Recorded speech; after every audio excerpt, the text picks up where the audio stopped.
Bonjour à tous et bienvenue à Soigny. Je vous invite à une petite visite guidée de cette belle cité millénaire. Nous sommes ici dans le parc du Vieux Cimetière qui abrite une superbe chapelle médiévale. C'est également dans ce parc que le peintre Magritte a décidé de faire de la peinture sa vocation.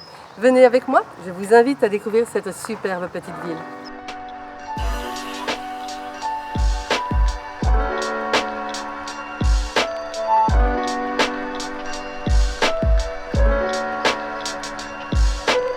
Soigny s'est bénéficié de la Seine qui prend ses sources à nage dans un petit village voisin. Très longtemps, elle a traversé à ciel ouvert la ville de Soigny jusqu'à l'inonder comme ici en 1596.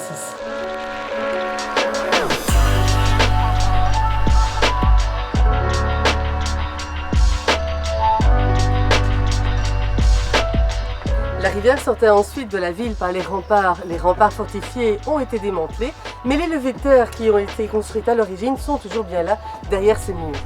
Les archers qui défendaient la ville s'exerçaient dans les fossés au pied des remparts, et ils continuent depuis le Moyen-Âge.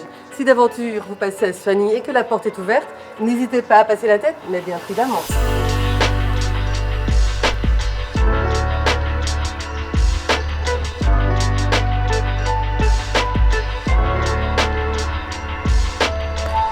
La pierre bleue est partout à Soigny, notamment derrière moi. Vous voyez la fontaine Saint-Vincent, où le saint patron de la ville aurait lui-même fait jaillir une fontaine durant une grande sécheresse.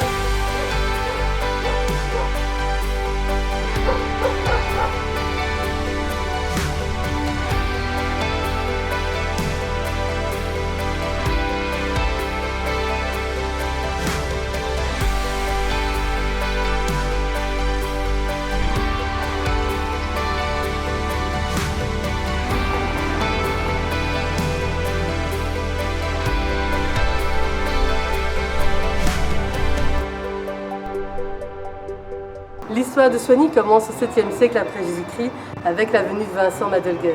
C'est en son honneur qu'on a construit cette superbe collégiale à partir du 11e siècle. Jamais brûlée, jamais bombardée, c'est un joyau intact de l'art roman.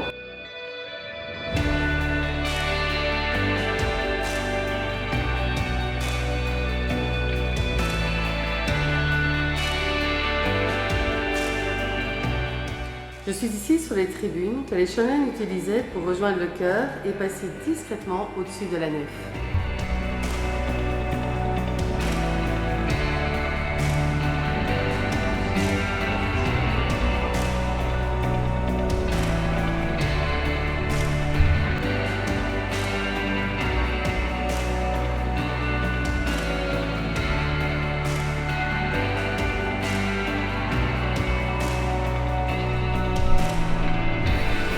Une école de chant existe à Soigny depuis au moins le XIIe siècle.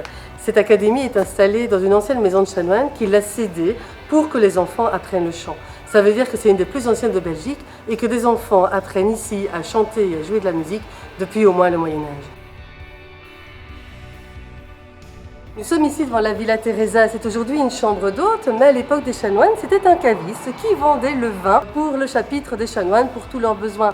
C'est l'occasion de rappeler que les chanoines étaient des hommes de très bonne famille, qu'ils avaient le droit d'aller à la chasse sauf le dimanche et les jours fériés, qu'ils appliquaient également la justice et qu'ils possédaient quasiment toutes les terres de Soigny.